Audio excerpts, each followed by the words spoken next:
View from the Gutters, episode 138.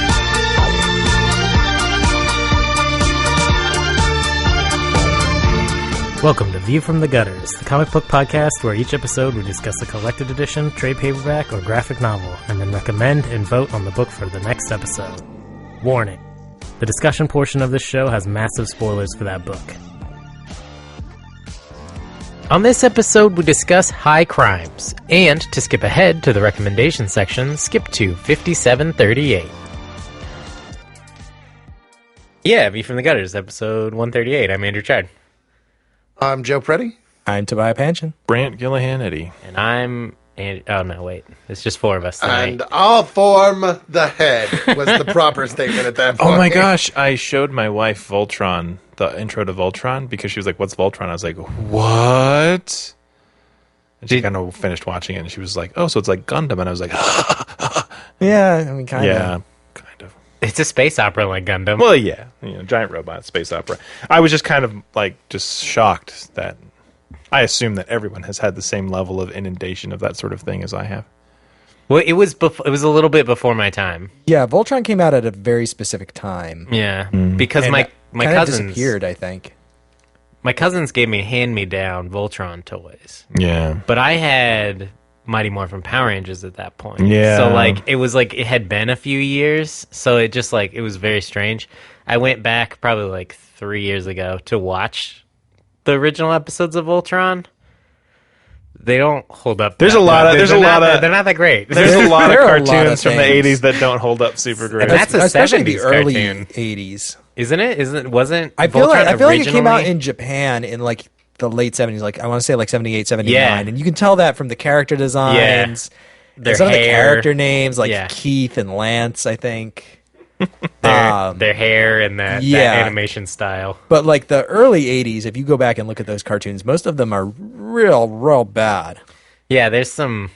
And I'm talking about things that I love, like the original Transformers and G.I. Joe. And, He-Man. Sam Yeah. bought the Transformers Volume 1 DVD because I've never seen Gen 1 Transformers. and my he was God, like, it's watch so it. bad. And I was like, oh my, this is the worst thing I've ever seen. and you know what's disturbing is in season 3, after the movie came out, the quality went way down.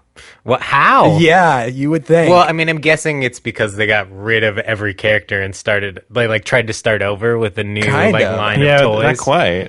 I mean, some of the characters are still around, but others aren't. Right. But And it there's just, not a very it just clear got explanation as to zanier why. and weirder Weird. and made less sense. Every episode was just like, I'll get the Energon! And you're like, why? What is what? Megatron! Where is the Energon? It's just what is going on? There's too many Rons, things ending with Ron, Megatron, and maybe that's... Yeah, I think a lot of the love, honestly, for Transformers is engendered by the fact that little kids have no taste. And the movie was really well done. The movie's awesome. And it I love really the is. movie. I still like that movie. I'm too. perfectly content to let the Transformers of my youth be Peter Cullen's voice in my head and Starscream whining all the time. But have you seen that? Yeah. Have you seen that game that's getting ready to come out, though? That's cell-shaded animation Generation 1 and original voice casts for as much of it as they can. That sounds pretty great. It's like a big open-world brawler type thing. It's made by Platinum Studios, too. You'd like it, because you liked Bayonetta, right? Did you they like were as like the band that I liked. Did you like the gameplay? Yeah, the gameplay was Okay. was the most interesting part. that The same story studios. was about as clear as fucking butter. Not clarified Not butter. clarified. either. It's like- I was going to say... it was depends. clear like fucking drywall is. But yeah. All right, I didn't mean for us to get off on the Voltron Transformers 80s cartoon tangent. No, that's fine. That's No, what, I that's what think people that pay is for. that's the perfect lead-in to talking about crime comics on Mount Everest. We have announcements first, though. Oh, yes, we if you do. want to do the episodes. Yes, thank you to Sponsors. our episode sponsors, Becca Lewandowski, Addison Appleby, Brian May, and Brandon Hill. Oh. Yeah. It's funny how you can say a name just a million times in a row, and then when you actually have to say it for realsies, you just fuck up every single syllable. That's fine. Yeah, I mean, these things happen. Yeah, but thank you to our episode sponsors and and to all of our everyone- Patreon sponsors And To our everyone who listeners, listens. everybody. who go unnamed and must exist as a group noun. A theoretical group. Yes, sure. A spherical theoretical group. Don't worry about it. Anyway, Chard. Well, Joe, you have an announcement too, right?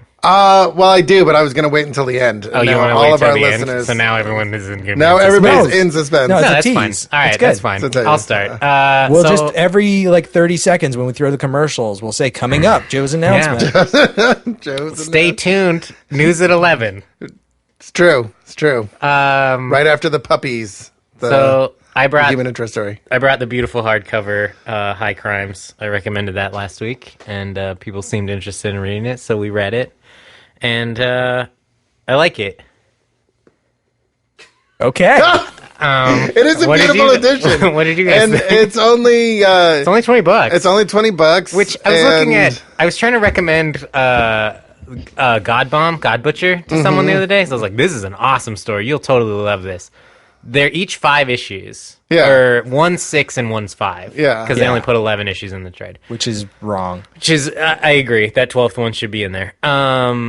But they're fucking like $16.99 or $17.99 Oh, no, it's ridiculous. each. Yeah. So to get an entire 10 issue or 11 issue story, No, like it's almost $40. Image is this putting- is 20 for 12 issues. Image is putting out And it's hardcover. a hardback edition of Satellite Sam, which I'm totally going to buy. It is going to cost about the same as it would cost to buy each of the individual trades, which is about $40. And it's got all kinds of fucking great, like, it's going to have all kinds of back matter Yeah. and, like, crazy cool stuff. And I'm a huge fan of Satellite Sam. I'm really glad that it's an interesting thing. The point being is that Marvel Marvel charges is way too stupid, much for their and trades. DC Yeah. is stupider Yeah, they're both bad. as far as monies go. But Dark Horse put out a very fantastic edition of this. I like the paper quality. It's like a $20. good weight, but it's not high gloss. So I think the art really translates well into it. It's got like a good texture to it. I really don't like glossy comic pages. It depends on the art. Like if it's Yeah. meant to be like Clayton Crane on Rye or something, and it's like super high gloss, high def computer art with like super shiny cyberpunk The old Japan, I was gonna then I'm into it. Not the old, it's not that old, but the Dreamwave Transformers Generation Yeah. 1 stuff, like that stuff looks great on glossy because it's got Yeah. like that high like, Yeah. Japanese Well, I animation. think the Age of Apocalypse omnibus is also on glossy, and that looks great because you have was Madura doing? Madura was I think doing, so, yeah. one of the books there, but it just suits the art so well. It just Yeah. really pops. I think it depends on the book. I think Yeah. a smart publisher will make paper decisions based on like the art style of the book. Yeah. So I think this worked out really well. Whether they chose it specifically because it would look good, or it just happened to look good. But I also read this digital before, and That's how I read it. I think it looks really good digital too. Mm-hmm. So I don't know, interesting. Yeah. Some books don't make the transition from digital to print very well, or Yeah, vice versa. I agree. This was so I was aware of this book, but I had no idea what it was about, and it was funny because I'd actually kind of made up my own thing about what it was about, and then I realized, oh, it's going to be about mountain stuff, and I was like, oh, high crimes.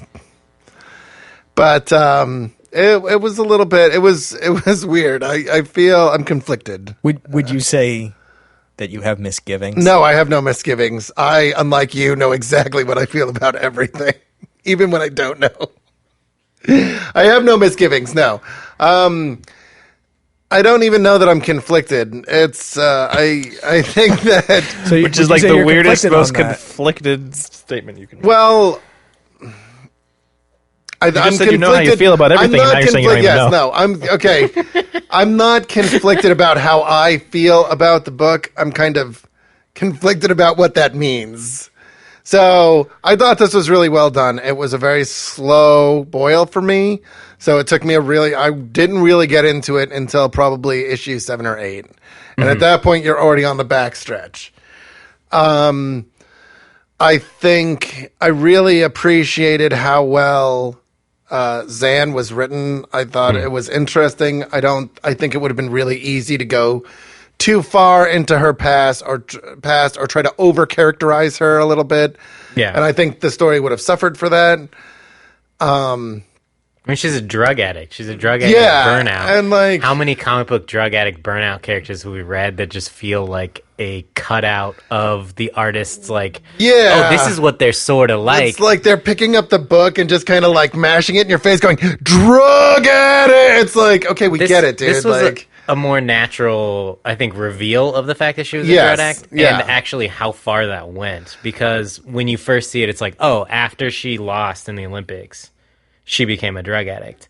And then as the story goes on, you're like, no, no, she was always a drug she's addict. always been an addict. And I think that's an interesting thing when people write about alcoholism or addiction of any kind. It's like, you don't become an addict. Right. You were always an addict. You just like took those steps, yeah. and now it is a part of your life. Like, and when you quit drinking, you don't quit becoming an alcoholic. You're still an alcoholic. You just don't drink now. Yeah. And I think that people who write about that, who have an experience with alcoholism or with addiction, it comes across really authentic. I don't know Chris Sebela's past or who he knows that influenced him, but it feels authentic to me. It's not entirely unreasonable to think that he might be affected by that. A lot of people are. I thought you were going to say that he might be a horrible drug addict. That he might be a horrible drug addict. I don't know. Are you implying that drug addicts are horrible? No, but you could be a horrible drug addict. I'm saying that Well, you could be a non-horrible drug addict, too. Yeah, you could. I'm just saying. Both apply. Hey, look, it's Mr. Benchley, the neighborhood smackhead. How you doing, Mr. Benchley? I'm fine, kids. How you doing? Hold up a second. I gotta untie this thing from my arm. That's it. The length of rubber hose, Joe. No, Yeah. it was his belt. It was his belt. Oh. But he was Excuse already me. on the nod, so he was like, he doesn't care. There weren't even sometimes- kids there. That's the reveal there. Sometimes I don't know what you're talking about. Sometimes I don't either. I think we But you always know exactly how I you always feel know about what you're exactly how I saying. feel about things.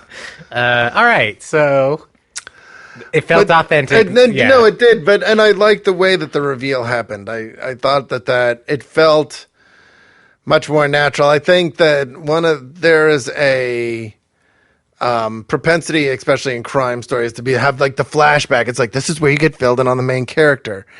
And oftentimes, in fact, I would say more often than not, it's mishandled, and it only has the effect of breaking up what's happening. And so you end up with this kind of like,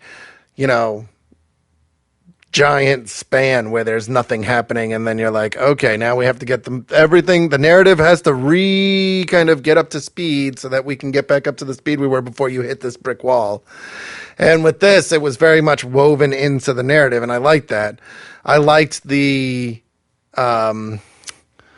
connection between her and, of course, now I'm totally blanking on his name, the agent. Sullivan Mars. Sullivan Mars. And I like the parallels between the two of them. I wanted to talk about that specifically. You want to talk a dial about that? In my mind, this book does everything that I wanted Trillium to do, which it didn't. In terms of linking two characters in time and in terms of like what's going on with their character. And I feel like it really didn't work as well as I wanted it to in Trillium, especially with all the flipping around of the book that was really awkward. And I think that this story does that way, way more seamlessly in a way that felt organic to the story. And like it really sort of had purpose. I think it's interesting, too, in this, unlike Trillium, where you have, like, two traditional narratives happening at the same time, in this story you have one where she has both dialogue and internal monologue, and then you have the other, which is told entirely through journal entries, that she is, like, reading and kind of interpreting. It's not like she's not changing the journal entries, but I almost feel like you're seeing it through the lens of her. Yeah. So where I feel like Trillium was like trying to tell two parallel stories, this is like telling one story, but one character is like reading about another character, and it seems a bit more. Well, I really fluid. loved the way that they layered the panels in this, where Trillium was very much like symmetrical, like it was folded in half. In this, moments are layered one over the top of another, and you see it at the very beginning with Price when he's swinging the axe to chop off the hand. And you just have like 3 or 4 panels layered on top of each other showing the same space at different moments through time, and it's conveying action in that way. And this is a motif that's repeated throughout the book, where you see a space in a panel, and there are multiple panels layered over each other that all interconnect, that move through time in this really interesting way. Or you'll have a panel which is framing a moment from Zan's life, and then you'll get the exact same panel in the exact same place from the exact same perspective showing a moment from Sullivan's life when they were in the exact same place but layered in different moments in time, and it works really, really well. There's a moment where like he's looking at all his gear in his tent, and it's like the journal entry, and then the next panel down is like her looking at all the gear in her tent, and those panels where it's like an actual direct parallel, and Ibrahim has drawn them like almost identically. Yeah, I think are beautiful. I am really impressed with Ibrahim's art in this book. It is so really, really good. I think it conveys a mood really well too, which talking to Chris Sebela about this was really funny when we interviewed him. He was like, I felt bad for Ibrahim every time I would send him a new script, because I'd be like, it's a lot of tent interiors and snow. Sorry. But Ibrahim was really excited about the project, and I think that having that excitement, even when you're drawing maybe some mundane or tedious things, like helps bring across the emotion. If you're trying to convey the weight that she's bearing, which a lot of this book is based on, or at least follows this kind of burden that she has, I think the emotion has to come across through the art. Yeah, absolutely. Yeah, and I think it does. Yeah, I agree. Brant, how do you feel about the book? I like it. I had little niggling things about, like, and not even like, oh, this is bad because of it. Just kind of like, I wonder why. There's one exchange in the 4th issue where Zan is talking to Dorj, and she's chastising about smoking. And he's joking. He's like, well, you have your oxygen, we have ours. And he makes this gesture where he's like halfway showing the oxygen tank. And I wasn't quite sure what that was supposed to convey. Like, the joke in of itself makes sense. He's saying that basically the Sherpas can smoke, and they do because it's vital to them in sort of a sense. But I just wasn't quite sure what the express like act of displaying the bottom of the oxygen tank was supposed to be conveying. So like it was like one of the only things where I was just like, what? Like I was curious to hear what you had to say about all of the like supposed government agent type stuff. Okay, so I'm going to go into. I'm going to preface this by saying something that some of our longtime listeners may have kind of gleaned, which is that I tend to get obsessed with certain topics for periods of time. So I was really into Everest for a while. I read John Krakauer. I was like I read about all the different things, and and did you guys read the back matter in each of the books where he talks about the Everest stuff?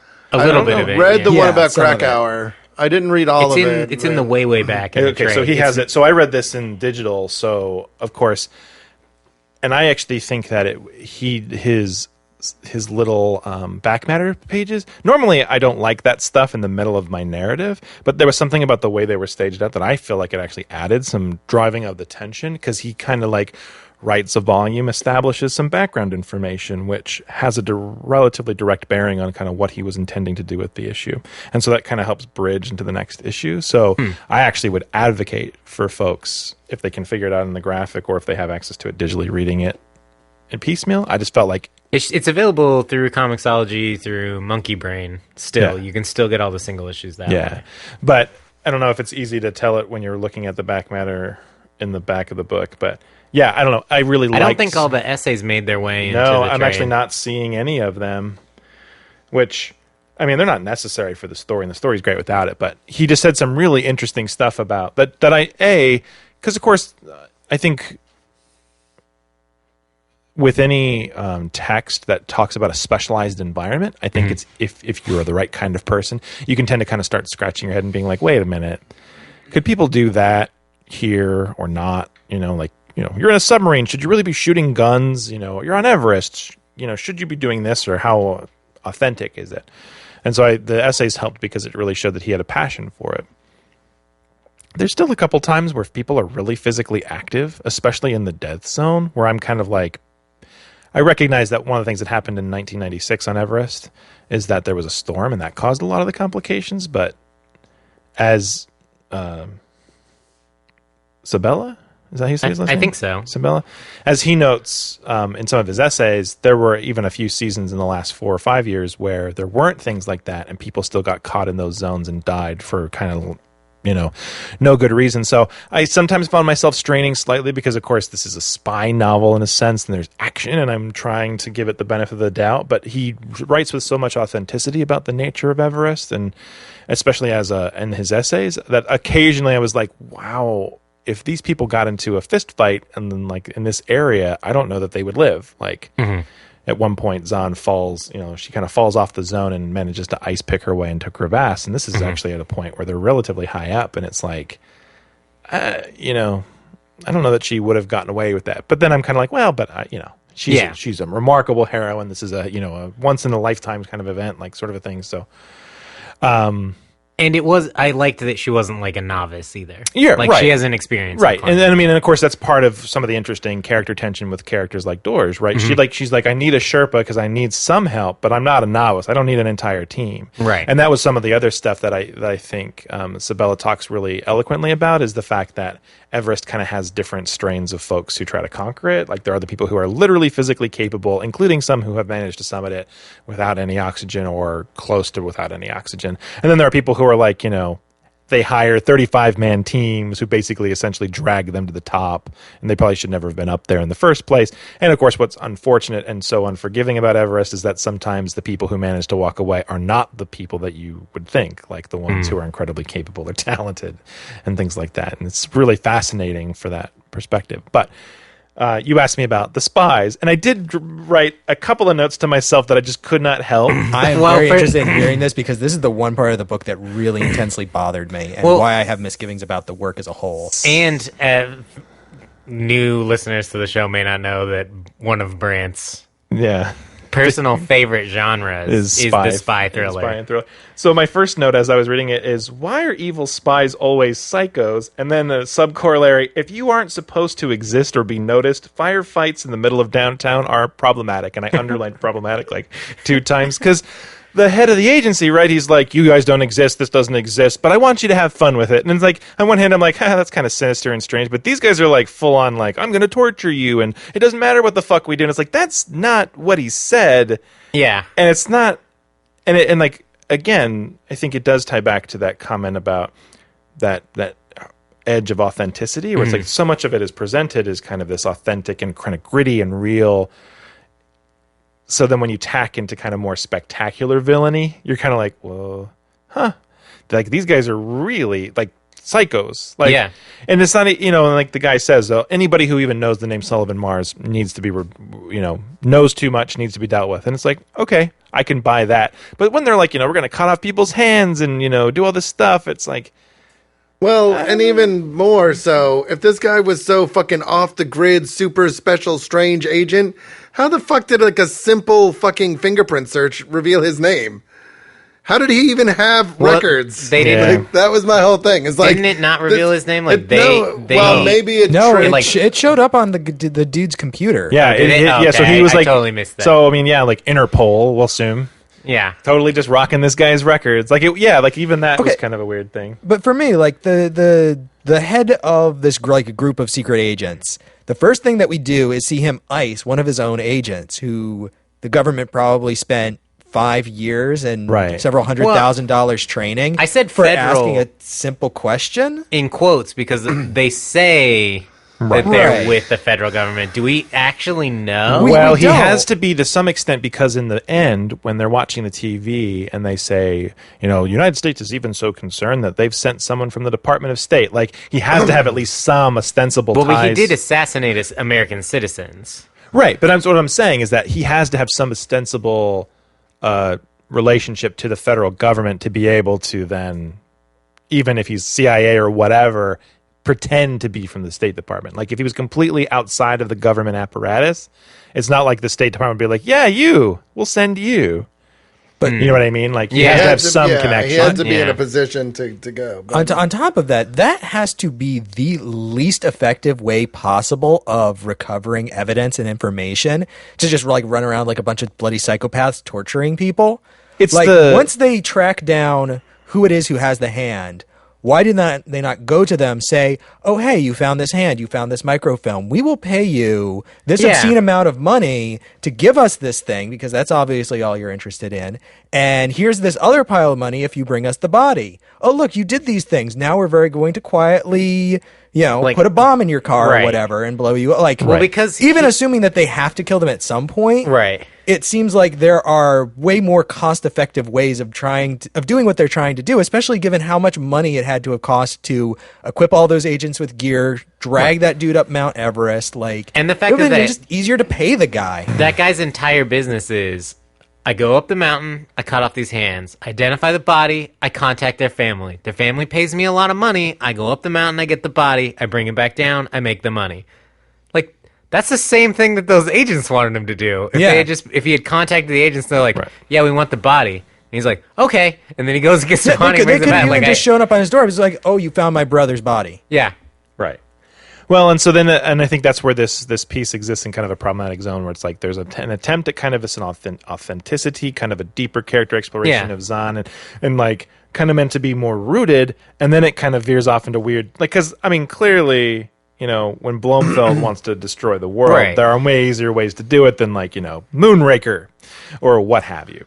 So it's like, it's like this weird sharp turn into like, light the laser. It's like the Monarch, I will destroy you, Dr. Venture. Well, it's like you've got this very serious mountain climbing story, which was really interesting and compelling, had a great central character. Super authentic, too. And then you had, it was paired with this like spy story where it was this dude who like did all these assassinations and like learned all these things, and they were kinda brainwashing him. Yeah. And like his kind of recovery coming out of the program, having run away, neatly dovetails with her like descent into drug addiction, and that's really interesting. And then you have these cartoon supervillains that are dropped into the story that don't seem to fit in. And I feel like you could have even basically been like, even if you would have like kind of hand waved, like, why do they need to physically be there? They need to put eyes on the body. They need to make sure he doesn't tamper with it to remove the microfilm. Like, you could have inserted more low tone reasons for the agents to feel like they need to be there, but still I agree, like showing up and being like, hey, you're the Nepalese police officer who was running Prince, we're gonna tie you to a chair and like smash your nuts in and burn your face. It's like, or you could have just asked. Or pretty sure random Nepalese police officer gets shown a badge with any kind of federal insignia on it, and he's like, oh well, okay, it's this guy over here. I don't want any trouble. I mean, I swear to God, whatever. Or you flip him a Jackson or a Grant. I mean, like here you go. This is a phenomenal amount of money in this country because we don't actually like give you money or economic support. We just let our people show up and climb your mountain. So there were tons and tons of trash there. I think an interesting explanation for that could have been that like they are the shell of a previous government like kill team or whatever that got cut off, and so now they're no longer part of this, so they don't have the resources. I think even simple explanations like that would have made me believe like, well, they don't have the resources to bribe or actually pay this guy's prices. All they have are highly trained agents. That's it. Like all they have is muscle. And in that case, I would have been a little bit more okay with the like, well, we're just going to chase them through the street and shoot guns because that's all we have. Right. Yeah. And I don't want anybody to misunderstand what I'm saying. Like there are books where I've like really, really had a problem with the story. Yeah. The Wake, for example. In my mind, that story still makes no goddamn sense. This is just like it's a little bit off kilter. Yeah. But I still really liked it. Well, and it's like there's so much goodness going on in this story that even this kind of like, okay, this is two things that don't seem to mix, kind of mashing against each other, but there's still a lot to like about this comic. I think it's how grounded the climbing story is, how grounded her descent into addiction or her battle with addiction, and how grounded the relationship that she and this guy who kind of saved her as a junkie that she works for, like I felt like that friendship felt authentic and that they actually did give a shit about each other, even though they both pretended to not. I felt like the story was so grounded in those elements and the authenticity of the climb and that the gear all looked real and that like I believed that they were there, that I was willing to kind of like hand wave a lot of the spy stuff. Well, what's weird is that I feel like the flashback Sullivan Mars stuff feels relatively tone appropriate. Yeah, it feels like a Jason Bourne, like a Robert Ludlum novel, which is so like it's a little extreme. Yeah, especially when you but- find out that he isn't actually like the superstar James Bond agent that he shows you at the beginning. Like he's the distraction and the cleanup guy.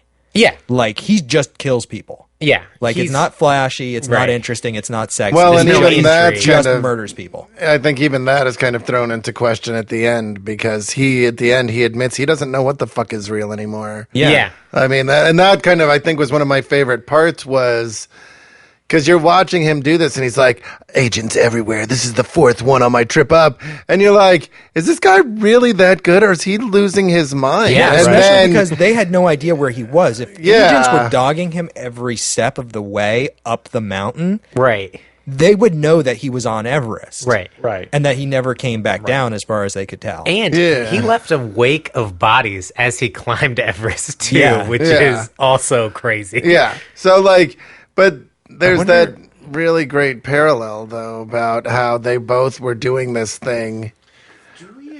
I'm sorry, I don't mean that. No, it's they both were doing this thing expecting some kind of release at the summit. They were this is going to fix everything. Yeah. If I can just climb this giant mountain, it's going to make everything okay. And they both get to the top and they're like, "Well, fuck. Yeah.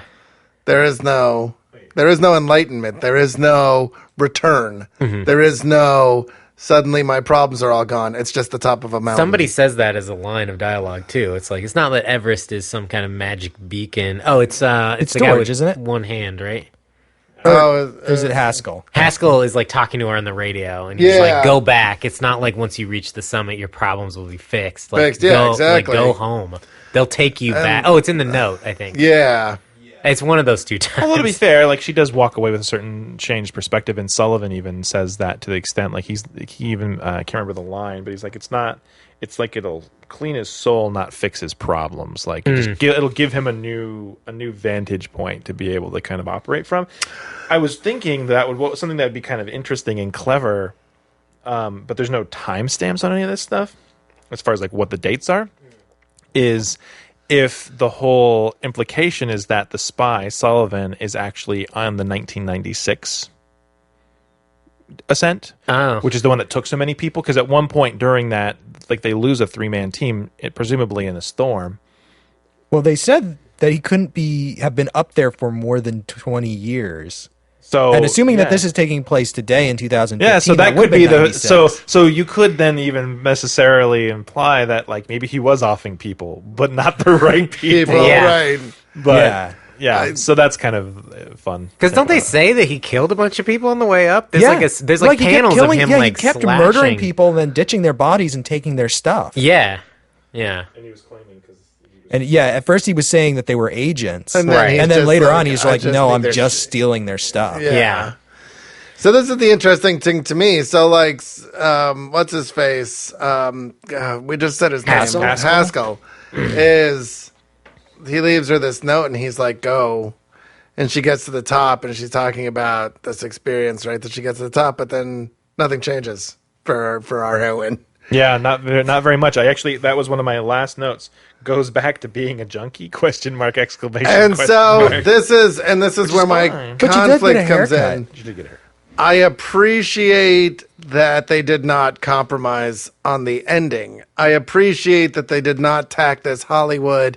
Yeah. I've seen death and I've stood on Everest and blah, blah, Like, she blah. doesn't go home to her family. Yeah. There's none of this bullshit. Like, doing this one thing actually did the thing I thought it was going to do, which was save me from myself. I appreciate that. And it's not the first time I've run up against this because I remember when I was a kid, my mom, we watched this movie. I think it was called True Believer. And just like, it's kind of a weird movie about this coven of witches, and I don't know, it's weird. I've only have the vaguest recollection of it, but I do remember that the good guy does not win, and that was like the first time I had ever come up against that, and I'm like, well, fuck that movie. That movie was garbage. And as I got older, I realized, well, sometimes the bad guys need to win. Like, sometimes in the course of telling a story, you want to tell a story where the fucking bad guys... Can't make the sequel if they all just lose. Well, that's true, but this movie did not fucking make enough money to even think of... No dice. I think Martin Sheen was in it, although I might be thinking about a different movie that also ended with the bad guys winning. But, like, the whole thing is just that it was the ending the book needed. Like, clearly she was going to go back to that because that's who she was. Like, what climbing Everest... Yeah, like climbing Everest... kind of the thing it did was kind of strip all her bullshit away. Yeah. And so she is a different person, but it's not it's not in a positive direction. She just knows now that climbing this mountain is not going to fix all her problems. I don't know that it's not in a positive direction. I mean, her whole thing is basically, I survived. I have that one moment. They can't take that away. They can't kill me for it. It's my light against the dark, the rope that keeps me from falling. So I think she is walking away with a better sense of optimism. It's just that it doesn't necessarily change. It might change who she is in a sense, but it doesn't necessarily change what she does. Yeah, but see, I read that as just kind of like she's up, she's getting up out of bed, and she's going down. And as she's going to buy drugs, which she leaves the apartment with the full intention of doing, she's saying, she's pretty much just justifying the fact that she's gone back to the life she lived before. Like, they can't, she's clinging on to the rope, but the rope is fucking smoke. It's just, she's doing the exact same shit that she was doing before. And it's like... I think she feels differently having gone through that journey. I don't think you can go through something like that and feel the same. Oh, I'm sure she does. I'm absolutely sure she does. That's kind of like not necessarily the point I'm making. I think it goes back to addiction, right? Yeah. I think there's this idea that like somehow, as somebody who has addicts in their family and has had a fair amount of experience dealing with it myself, or at least the process of dealing with it myself. I think there's this idea in life that intellectual knowledge of what your problems will somehow solve those problems.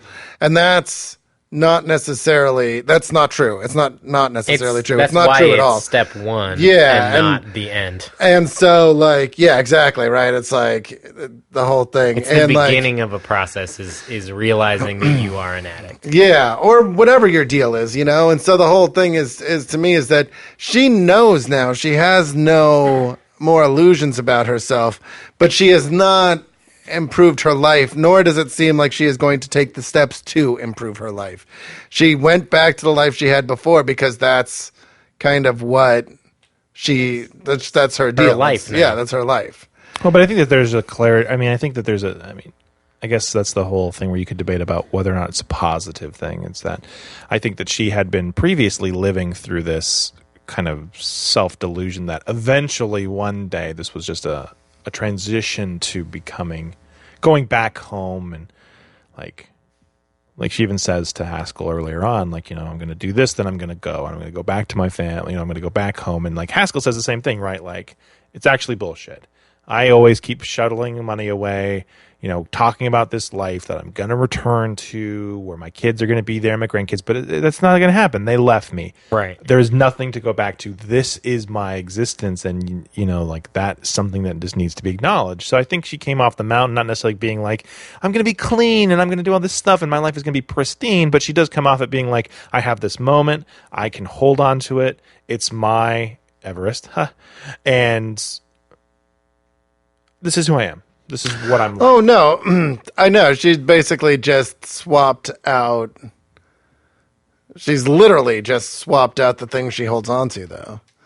I mean, positive, negative, like those are kind of words I try to stay away from. But the thing is, I don't see her as being I mean, yeah, it's what Haskell says, right? It's all bullshit. But she goes through this whole thing about being clean on the mountain, and she's getting the microfilm from Mars, and she's like, I'm going to burn the world down. I'm going to make a bunch of money doing it, and then she doesn't do any of that. Well, I think, but part of it is that she has a sense that she can't just go and do that, right? Like, if the guy's in Nepal and all that stuff. I mean, she even says in that little ending monologue, like, maybe if I live long enough, if I can survive, then I can finally do something with this. But, I mean, I don't know.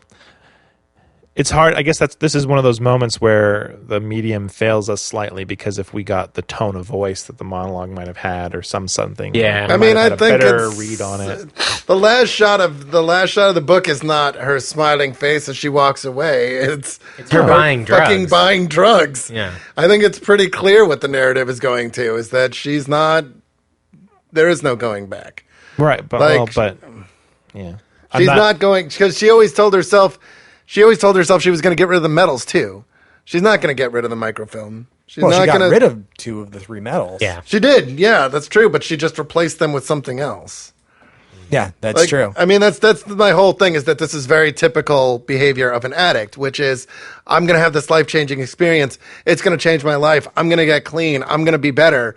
And then they're like, no, I can be an addict and it's okay because I did this thing. I have this thing to hold on to. It's the same bullshit she was doing before. Like, or you're replacing one addiction for another addiction. Yeah, and I mean, like, the rope she holds on to, like, that whole thing, that's just rationalization. She's gone back to where she was before. And who knows, like, when she's like, maybe if I can live long enough, I was always kind of like, does she mean, like, government agents are going to come and kill her? Does she mean that, like, she's just back to beating the shit out of her body the way she was doing before? Maybe both. I think it was a really ballsy ending. I think it would have been really easy, especially as this is your premiere. This is the first thing you've really done. Mm-hmm. It's your baby.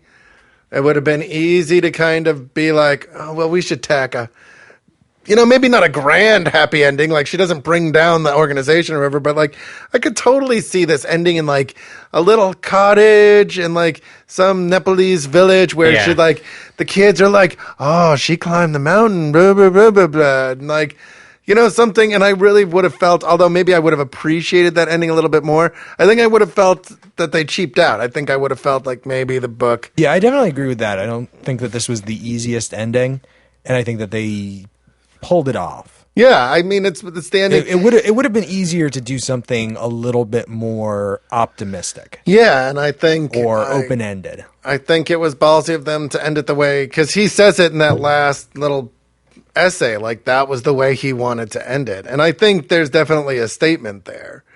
It's like she fucks around and fucks around and fucks around, and she, pretty much everything that happens is due to her. I mean, clearly she couldn't be aware of the whole government conspiracy bullshit, but the actions she takes affect other people. Once the agents step into her life, they don't force her to go up the mountain. No. She chases them up the mountain. Yeah. And I think that it's 2 things. I think it's one, it's to show that she actually does care about Haskell. Yeah. That it isn't just like every man for themselves out there. Like, she has this connection with this guy who kind of helped her clean up a little bit. And that they have a deep friendship, and she is actually going to save him, because it's so crazy for her to follow them. So it's interesting that you're saying that, because I think this is where some of the essay stuff help. If I recall correctly, one of the issues in which she has a pretty heavy conversation with Haskell once they meet back up on Everest, the essay that he writes at the end of that issue is about the year that Hillary ascended Everest. This other guy ascended K2 and, like, saved a whole shit ton of people as like they all slid off, and he managed to put his pick in and, like, was like had all 5 of the other guys hanging from him. And this was relevant because then in the 96 climb, he went up Everest, the guy who saved all those folks on K2, at that point being like 60 something, with his son, and his son went out and saved a couple of the people during the 96 Everest disaster. And they, like, are totally humble about it. And, like, when they were interviewed, there was just like, this is what you do when you're a team, like, on the mountain. Like, you But it was an interesting counterpoint because there's all of these stories about kind of the shitty things that people do at that elevation. Not necessarily shitty in the sense that they're being bad people, but because like you can't do anything else.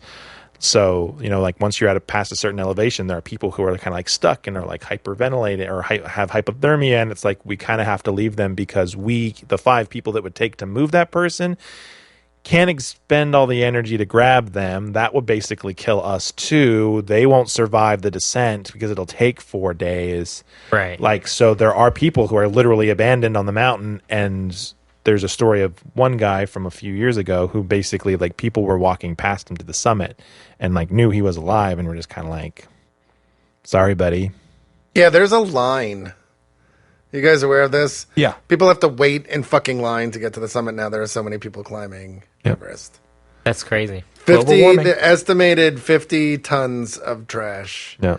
To the point where the Nepalese government has just as in the back matter, but I'd actually just been reading about it. 18 pounds per 18 person. pounds per person you have to bring down the mountain because it's just crazy. And I've seen pictures. Like, it's weird that we read this because like 2 months ago or something, somebody posted this big post on Imager about the Rainbow Valley.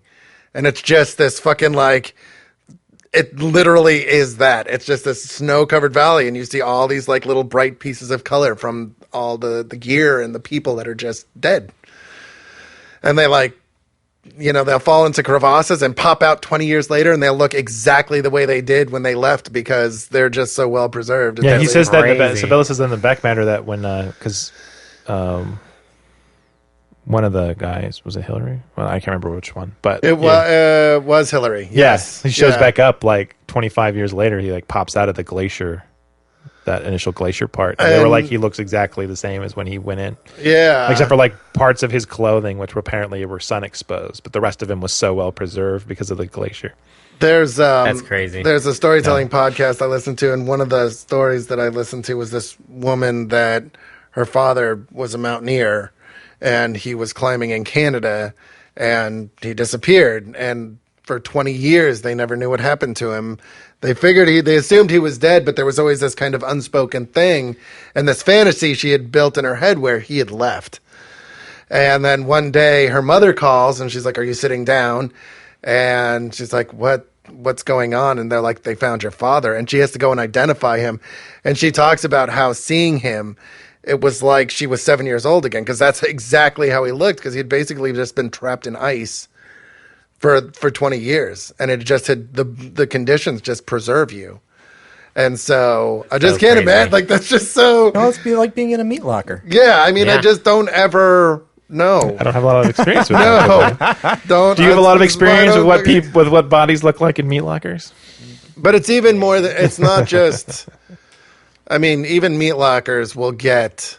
Well, I think it's like It's not just that it's very cold. It's that it's very dry. And Right. there's no Yeah, there's there's like no not a lot of oxygen. oxygen Yeah. or light. I If imagine- you're in a crevasse, it's like deep Yeah, down. you're just right? there's like You're no away from the very little sunlight. ambient moisture, so you just kind of like sit there, and so yeah, it's crazy. Like, and it really is a thing where it's just like you just step wrong once, and you're gone forever. Which is why I did make one more note about the this evil spy things, and it is Spooper spies. the spoopers, the strange agents. And it was, why do evil psychos not need elevation training? ? Because she actually makes a point of saying to Dorj, because he's like, normally the people go through everything. She's like, yeah, right. Other people. We both live here. Like, and that's the whole thing with Sherpas, is they live at that elevation constantly, and she's presumably been there for a while. Yeah. Long enough to have acclimated, clearly. Yeah. And so she's just like, yeah, that's right. Like, those dumbasses need all of that shit. We can go now. And I was like, and so I made this note because I used to live in Colorado Springs, Yeah. and there's actually an Olympic training center there Right. because of the elevation. Yep. Yeah. Because it's 8,000 feet up. Yeah. Well, Denver is the Mile High City. Right. And I grew up in Albuquerque, so that's right around a mile above sea level. And it is no fucking joke. Like, go out there. Seriously. I took 2 friends from California out there, and we went out drinking one night, and I was like, you need to be careful, because you're not at an elevation where you'll feel it intensely unless we're being intensely active, but you can't drink like you do home because it'll hit you a lot harder. And sure as shit, they didn't listen to me. And they both, one of them ended up puking on a Honda. Like, they got wasted. And I'm just like... Specifically a Honda? Yeah, I don't know. It was weird. I think he thought it was the Honda we went out there with. Oh, okay, But- because that would make it better. Yeah. Oh, don't worry, guys. I puked on our car. I mean, it's just, the thing is that it is no Yeah. fucking joke. Like, altitude will... Brant brings up a good point with that, though, because there are a couple times where I'm like, I get why she can do this. Yeah. Like, I understand why Haskell and she's like, they're like professional climbers. They do this all the time. And then there's these super spies who like fucking almost accidentally got to the top of Everest. Right. And that was... And the thing is, like, they drag Haskell up there, right? Right. And they're like, and then when they blow the one guy away because Haskell like nicks him or whatever, Well, they're they like, shoot him in the chest. wait, He has like blood coming out of his chest. Yeah, yeah, in yeah. the crossfire. he right, gets right, right. shot. And then they're like, The wounds don't yeah. heal your dead weight. Right. Well, it's like, well, so was the guy's whose hand you like. If you and like that was the thing. It's like if you fucking knew that, then why did you chop the hand off the guy? You need to take you up the Yeah, mountain. Like, this guy is going to help you climb a Well, I mountain. think I know what we they can do. didn't- We'll cut his hand off. maybe they didn't yeah. realize they had to go up the mountain before until they had talked That's to what Haskell. I'm wondering. Oh, yeah. That's But what then I'm still, wondering. it's just kind of like They're not very he good lasts I a lot mean, longer than I thought he would with no Yeah, hand. that's I'm true. like, The funny thing to me, and I think one of the things I appreciate the most about this book, is that it's very clear to me that Chris wanted to tell us this story about Everest, that it was something he was passionate about. But then he also wanted to tell this very specific story. And for the very specific story he wanted to tell, you had to have psycho agents doing stuff. Yeah. And like, I'm totally okay with that.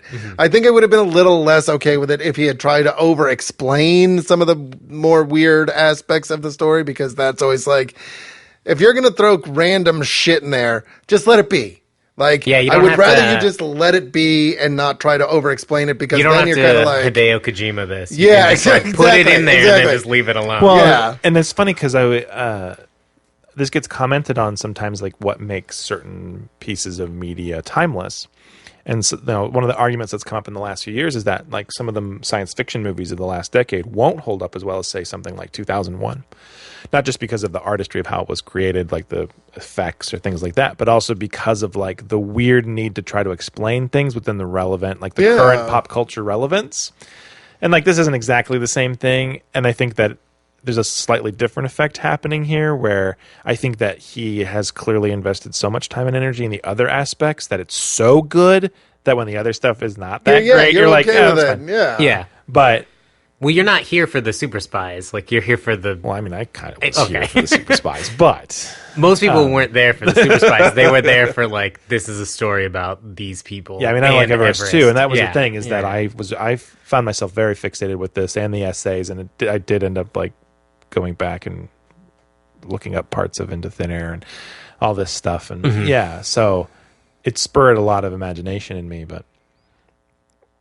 So I agree. He shouldn't have over-explained things, and I think that would have made things worse. But Yeah. I think there are still a few moments where it's not even like necessarily as you're reading it. Like I think all the notes I made happened maybe 5 to 10 pages after the moment I read them, where something else was happening or something else got said, and then I was like, wait a minute. Like it like just kind of wormed its way up through my brain, which I think is a different sensation as a reader than when you read something on a page and your immediate reaction is, "Oh, bullshit." Yeah. Yeah, yeah, yeah. And so I think That's a very different reaction, too. Yeah. Like, when something is so blatantly, glaringly out of place that you can't read past it without noticing it, I think that you have a problem. Right. And some editing maybe needed to take place.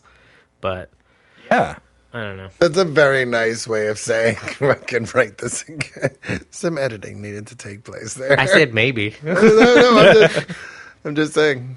I don't know. I think that you say it all the time, Joe, but it's all about what you're willing to forgive. Yeah, and absolutely. I think that if you are so enthralled with a specific part of a story, you'll let a lot of stuff slide. Oh yeah. Just because you're like, well, I want to see what happens with the one thing. Like, forget about that other stuff. Like, I'm invested in at least one part of the story. Yeah, and that's the interesting thing to me is that I think you could have actually gotten rid of a lot of the more like stringent, like, you know, Stringent. stringent.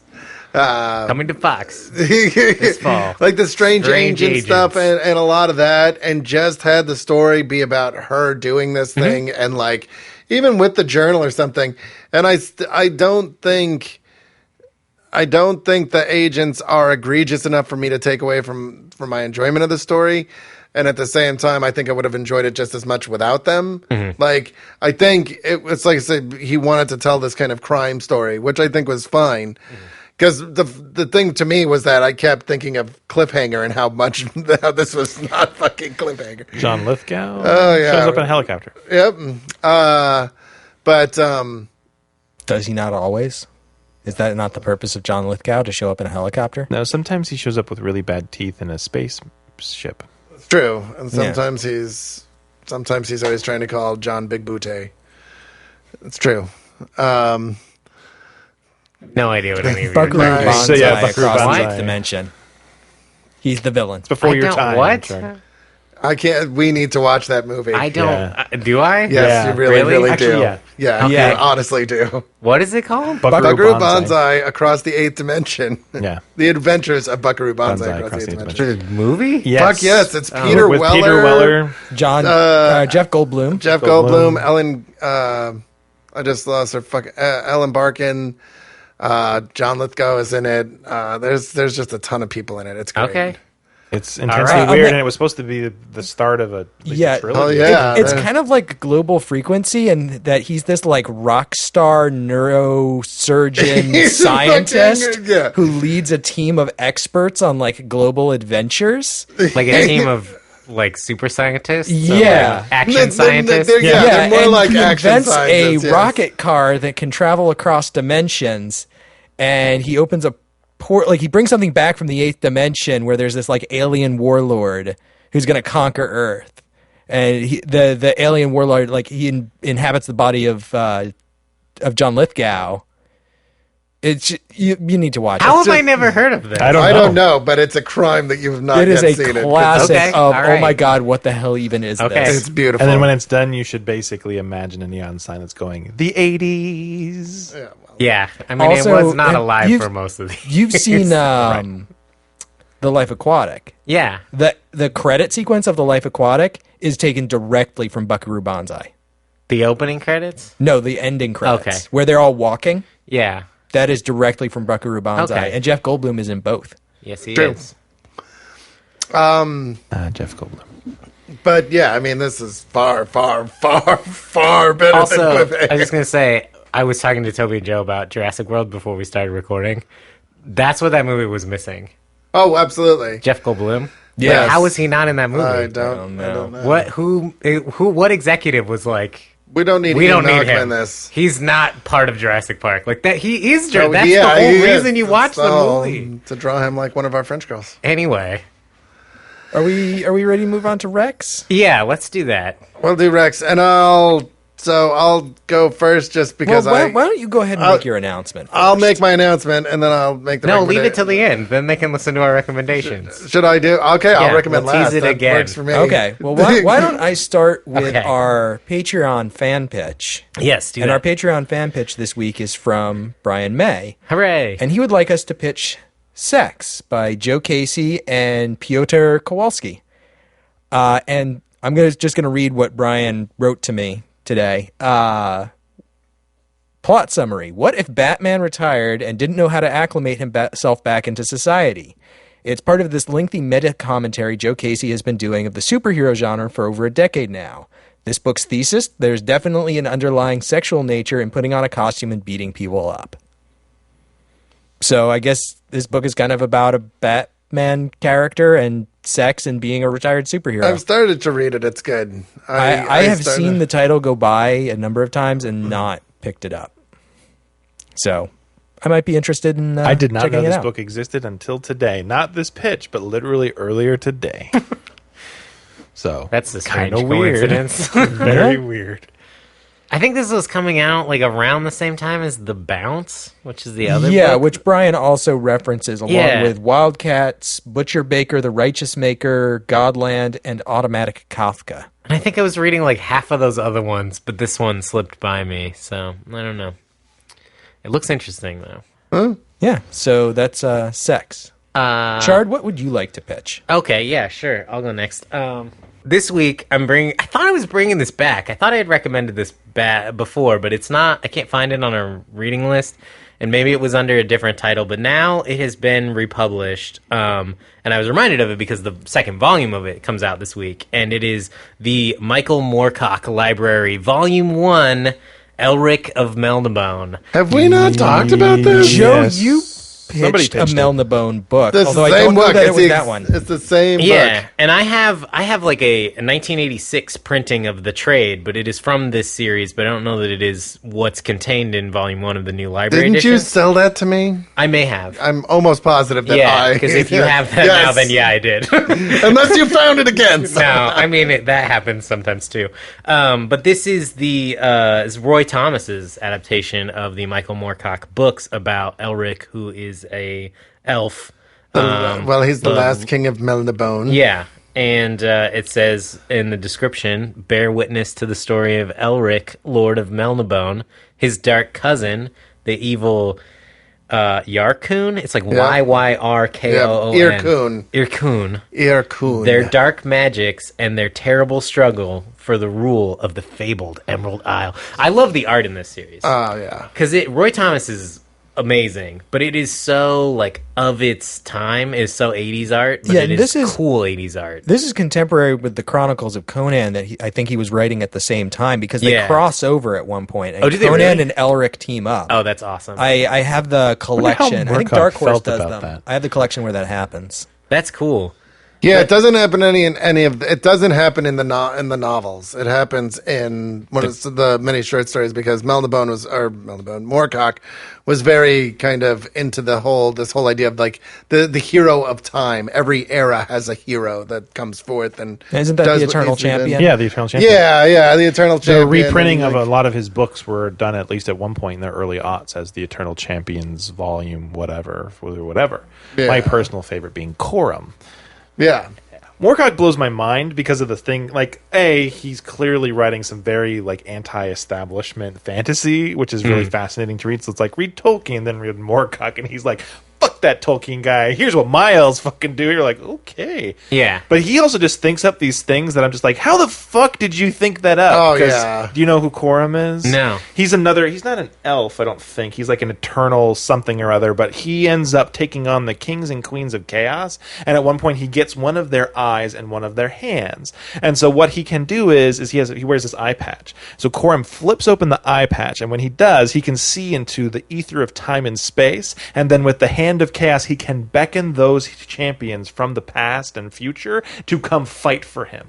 What the fuck were you smoking to sit around and be like, yeah, you're going to have an eye, you're going to flip it open, you're going to see the thing, you're going to beckon it to you. Like, what? Elric does So some cool. fucking sick ass shit in those books too, though. Like he Oh, yeah, calls no, down all a of his storm stuff. of swords at one point. He's fucking. And now we all know where the hand in Eye of Vecna came from. I mean, yeah. At one point, Elric is on the battlefield, and he is no longer fighting human opponents. He is fighting the fucking lords of chaos and order and shit. It's just those books take a very steep escalation at a certain point. And I've never read the books. I've only ever read the comics, and I love the comics, and I love it specifically for I feel like no artist would draw high fantasy. Well, I don't know if it's high fantasy. It's like This is Sword and Sorcery. sword and sorcery. No one would draw sword and sorcery like this now. There's a very distinct like art style that people use when they say, draw me a sword and sorcery comic. There's like people have and it's because people would like come along and kind of establish a style and, you know, these sort of unofficial style guides for what sword and sorcery looks like. These don't look anything like any of that. And I love them for that. They look so cool. They're so of their time. It's like watercolor looking art, but it is watercolors beautiful. in a way that people don't really do watercolors in comics anymore. And I think it's so cool, and they're really fun. And I'm glad that they are reprinting them. And so I'm recommending Volume 1, which Awesome. is a cool hardcover you can go out and pick up Cool beans. for less than $20. Awesome. Yeah, Brant, what do you got? So it sounds like some folks have pitched this before, but I was going to pitch East of West by Jonathan Hickman and Nick Dragota. It's about the apocalypse, or the coming of the apocalypse, in an alternate history where the Civil War and other type of conflicts have not actually ended. They are perpetuated. Death falls in love. The other horsemen of the apocalypse get offed and reborn, and then they decide they're going to go take care of making the apocalypse happen. And there's prophecies and there's things, and apparently at some point there's Team Anti-Apocalypse that shows up, but I don't know about that yet. But yeah, anyway, it's been on my to-read list. I haven't actually read most of it, but I have seen a lot of the conceptual work done for it. I'm, for the most part, generally pleased by Jonathan Hickman, so... It's got a very cool political backdrop to it, too, because there are the 5 nations that emerged from the end of the Civil War. So the alternate history ending of the Civil War was that the Iroquois nations formed. Oh, under a Red Cloud, right? Yeah, which joined together this, the Native American population, and they formed a third front in the Civil War, and it changed the entire course of American history. This is set in the future of that alternate past. Right. And I think that's cool. Yeah, it's cool looking sci-fi. And Death rides a giant robot dog cricket horse and just like shoots. Like you do. Yeah, it's super cool. And the concept art and the designs of everything are awesomely futuristic. Cool. And the Horsemen of the Apocalypse are tiny children, and that's terrifying. Yes. That makes total sense, though. Yeah, they're like 10. Yeah. And they're freaky. So. Because nothing says famine like a 10-year-old kid. Nope. No. Toby. Nope. No, nothing does say famine like a 10-year-old kid. All right.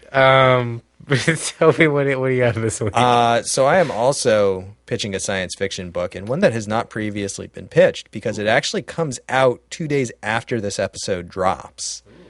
I am going to be pitching 8, Volume 1, Outcast by Mike Johnson and Raphael Albuquerque. And if you're looking for this online, it's 8 spelled EI, the number 8, HT. And what this is, it's, I guess at its heart, it's a time travel story. It takes place simultaneously in the present, the past, the future, and a weird fourth non-temporal place called the Meld, where time travelers seem to kind of end up and all interact together. And it's about this guy who he's from the future. He's being sent back in time by this group of scientists in order to do something, after which they will heal his wife who is dying. And he crash lands in the Meld, and he loses all of his memory, and he doesn't know who he is or why he's there or what he's supposed to do. And he meets this band of outcasts, and there's like an evil king who's got an evil Darth Vader kind of guy called the Spear, who, spoiler, turns out to be this Nazi dude from Nazi time travel experiments. Nazis. And it's really cool, and it's a lot of fun. The art is really interesting. It does this really cool thing where the background, like the sky, and the background colors will be different colors depending on what time period you're in. And so it's a nice little visual shorthand for where you are temporally. And it's a really cool series. The first 5 issues have come out. That's this trade. It's on hiatus, and then it's going to come back, and they're going to do more. Cool. So this collects everything that is currently available. Sweet. And that is 8. All right.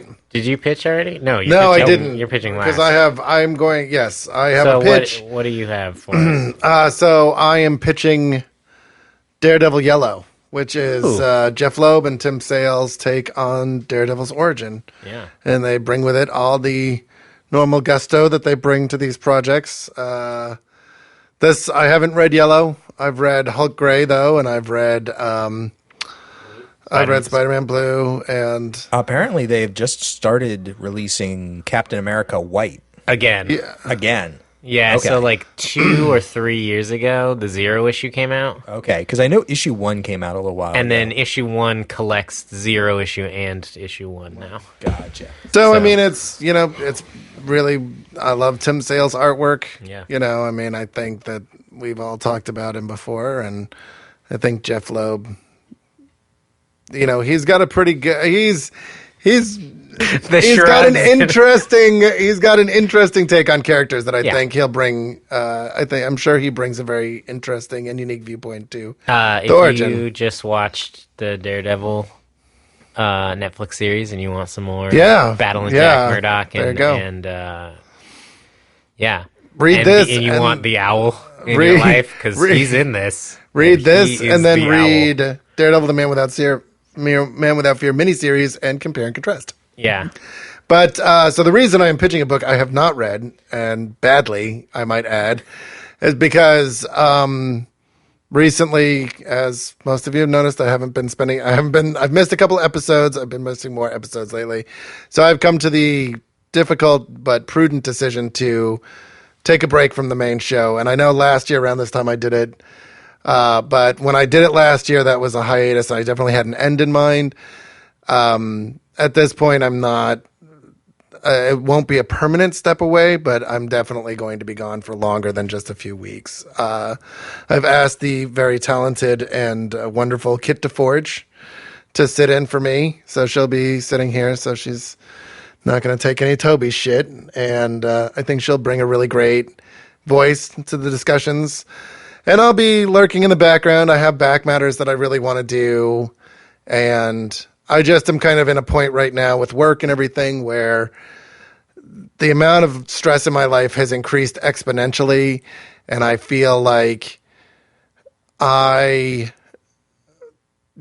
really love the podcast. And I mean, I've been doing it for a long time now. And I don't feel that I am personally able to contribute at the level I'd like to contribute at. And because of that, because I don't want to half-ass it, like if I'm half-assing it, then clearly something's wrong and I need to go back to like square one and see what's going on. So, it kind of bums me out, but I'm going to be going away for a while. But like I said, I have back matters planned. Yeah, I mean, you're not... I'm not going away, but I will not be here to scream incredulously when somebody disagrees with me or all that stuff. But I've got some awesome back matters planned. And you'll probably be on the next long run too. I right? will. Elephant Men. I will. You've been talking I'll be about Elephant Men for like 2 years. If you're not on that, I need. I suppose I do need to be on Elephant Men. I am going to punch you in the throat for sure. I was one of the early proponents of Elephant Men. And also, you'll be on the next episode after that, so that you'll get your own pick for the long run, which means I definitely have to pick Why the Last Man just to torment you. Well, I actually would be okay with that because I don't have to fucking read it again because I know everything I need to know about it. All right. And I will fucking get back at you by picking 100 bullets, which you will hate every goddamn second of. Hey! I love it. I own it all, but we all know Toby will hate it. I have not read it, but I can't argue with that assessment. Probably true. But I love you all out there, and it's been fun, and I'll be back. Okay. Probably sooner than you think. I don't know about that, man. Oh, sorry. I want to give.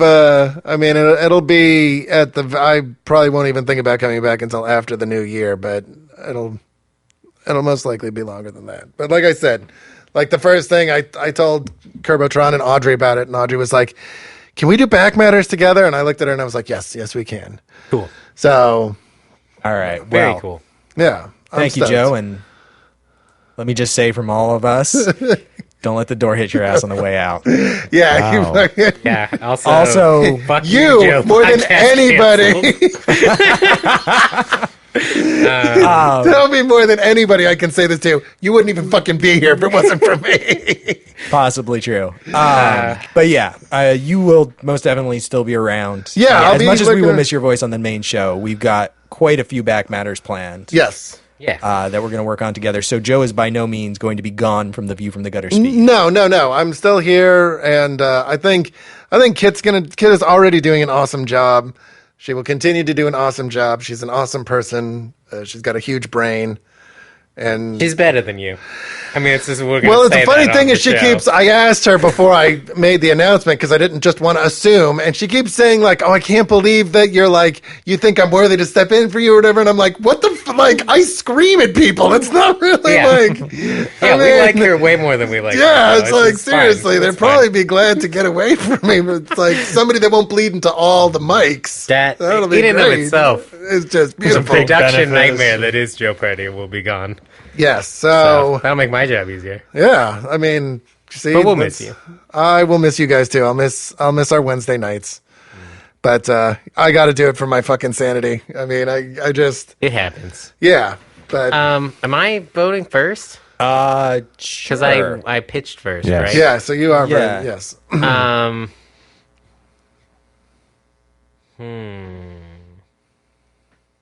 So I've brought East of West before, and I do really like that book. keep in Good mind stuff. there is Brian's pitch of sex. Yes, right.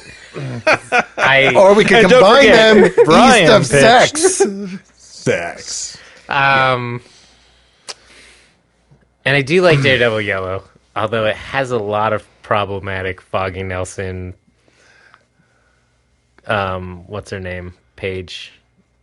Oh, Karen Page. Karen Page elements to it. And the owl, who is a weird villain. And I would say 8. But I've had enough. I just watched The Rocketeer, and I think I've had enough Nazis to last me a while. So I'm going to go with East to West. All right. Brent? 8 sounds fun. Abhorrent spelling of the word aside. Yeah, it's kind of frustrating because I always type it wrong. Wasn't it pronounced E8? Yay, ta-ta. Yay, ta-ta. Yeah. Is that not how it's pronounced? Hey, ta-ta.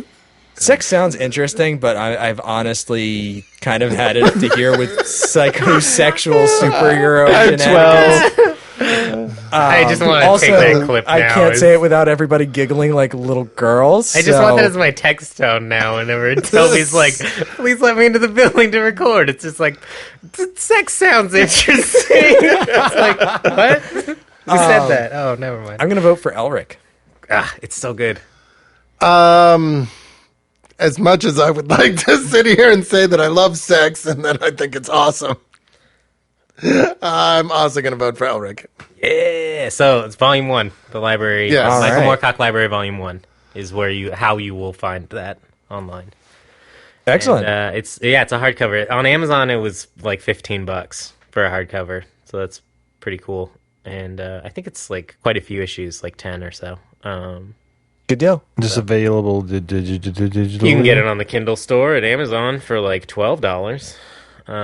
But yeah, I'm sure it's available through Comixology. I didn't look, but Amazon owns Comixology, so I'm assuming Yeah, and yes. it's. I assume that like Conan, it's being printed by Dark Horse? Question mark. I don't remember who. All right, let me Marvel look put it it up. out originally, didn't they? Right, and I think that Dark Horse picked up the language, or excuse me, the license to both of them. Picked up the language. Quickly. It's a quick study. This is published by Titan Comics. Okay, In I was the UK. wrong. All right, well, I'm sure that you will not have any problems finding it. Yeah. So It's thank readily you available. for listening, everybody, Yes. and we will catch you next week. Yes. Thanks for listening. Bye, everybody. Bye. Thank you for listening to View from the Gutters. I hope our recommendations have inspired you to go out and find some new comics you'll enjoy. Join us next time for a discussion of our selected title, but like every week, we encourage you to read all of the recommended books. In the meantime, please leave us an iTunes review. It really does help new listeners find the show. You can also link us on Facebook, subscribe to our YouTube, and follow us on Twitter at ViewFRTHGutters. Feel free to email us at contact@viewfromthegutters.com. Please send us any questions, comments, or recommendations you might have.